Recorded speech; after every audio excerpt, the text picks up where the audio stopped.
ansiedade saudável é aquela que funciona como um sinal que prepara a pessoa para enfrentar um desafio. E mesmo que ele não seja superado, ela favorece a adaptação às novas condições de vida.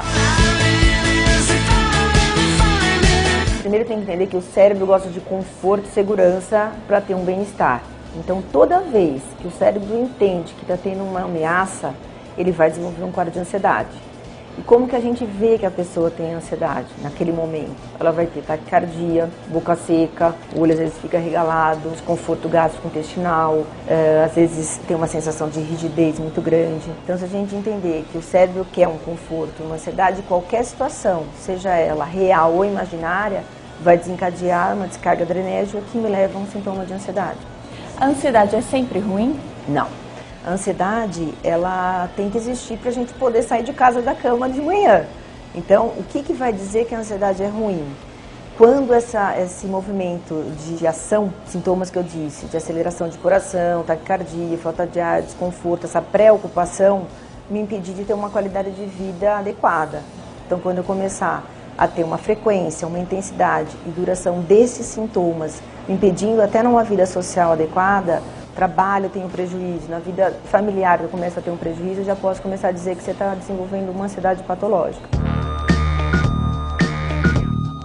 Iane, qual o limite entre a ansiedade normal e a ansiedade patológica? A gente diz que a ansiedade tem 4 níveis: mínima, leve, moderada e grave. O moderada já é para se preocupar, né? Porque ela vai dar uma série de incapacitações ou de sofrimento, vai gerar sofrimento para o sujeito. Então tudo que ele faz, ele pode fazer com bastante sofrimento.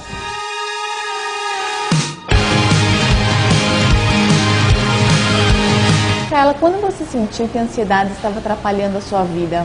Olha, quando eu não conseguia sair mais de casa, nem para vir ao trabalho, eu não tinha prazer, na verdade. Eu não tinha prazer em vir trabalhar, eu não tinha prazer de ficar com as minhas filhas. Como se não tivesse prazer mais a vida. Tanto faz como tanto fez as coisas para mim. Era uma ansiedade de culpa, de achar que eu não conseguiria ficar mais com as minhas filhas, que eu não estava fazendo nada certo aqui no salão.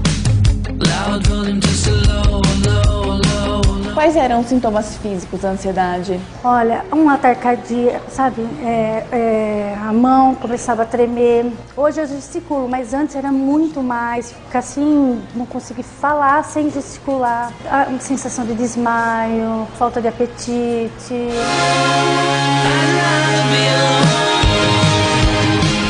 Você acha que veio da sua falta de tempo, da sua correria do dia a dia? Isso, correria, porque eu entrava às 8 da manhã, às 7h30 da manhã eu já estava no salão, não tinha hora, 10 horas eu estava dentro do salão. Assim, eu não saía para nada, para almoçar, eu não saía para conversar com as minhas amigas, porque eu achava que eu tinha necessidade de ficar aqui o tempo todo. Era uma cobrança. Era uma cobrança em relação ao trabalho. Ninguém faz também.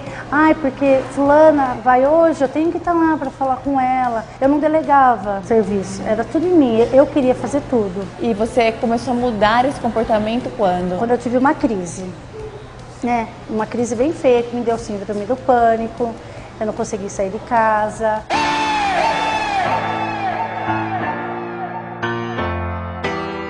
Se a gente entender, olhando para a mão, vamos imaginar que o nosso cérebro, ele tem, vamos usar a imaginação agora, tem mais ou menos esse formato. Então aqui é o tronco cerebral, aqui é o sistema límbico e aqui é o córtex pré-frontal. Então toda vez que o cérebro tá aqui, ele está querendo o quê? Conforto e segurança. Então eu estou pensando aqui em buscar isso, ok? Qualquer situação que me gere uma ameaça, eu saio do pensamento do córtex pré-frontal e ativo o sistema límbico.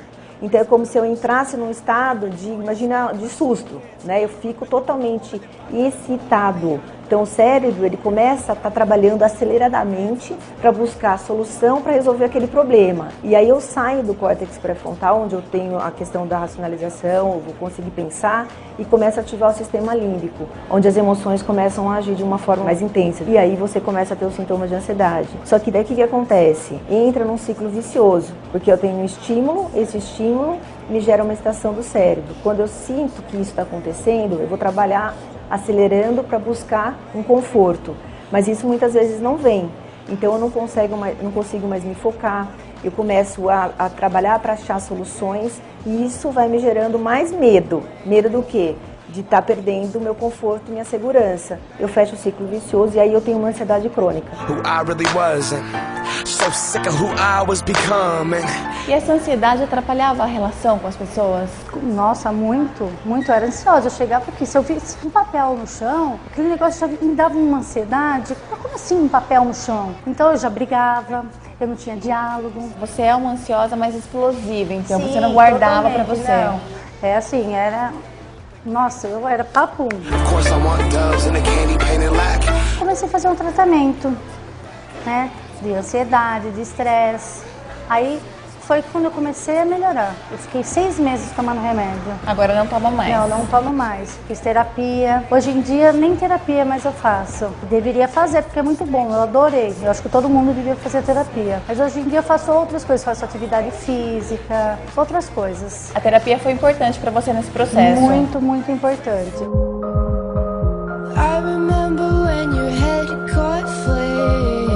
A ansiedade, ela tem que ser cuidada de forma, tem que ter um acompanhamento psicoterápico e uma avaliação de um médico para uma possível medicação.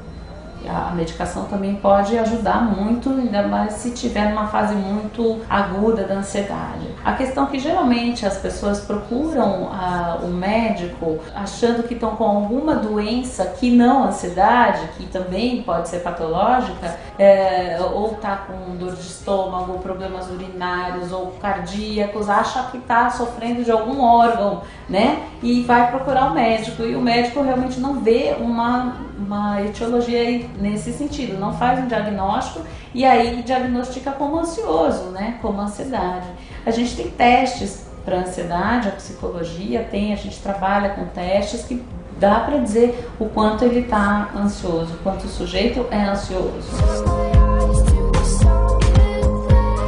Hoje em dia eu tenho mais diálogo com as pessoas que assim, me ajudou muito, tanto na minha relação familiar com as minhas filhas, que antes eu explodia demais, eu não conseguia falar. Hoje eu falo assim, gente, 10 minutos pra mim. Depois de 10 minutos a gente volta a conversar. Você se dá um tempo agora, Isso. não age no impulso. Não. Você aproveita melhor a vida? Agora sim, hoje em dia eu já pego as minhas filhas, vou almoçar com ela, eu risco no meio da tarde, vou ao shopping, coisa que eu nunca fiz na minha vida. Nunca vi. Até tem uma funcionária que trabalhou comigo e voltou. Hoje, esses dias ela falou, nossa, não parece você, é outra pessoa. Porque eu nunca vi você parada. E às vezes eu tô lendo alguma coisa, ela fala, não é possível. O que aconteceu, você lendo alguma coisa? Pois é, porque hoje em dia sou menos ansiosa.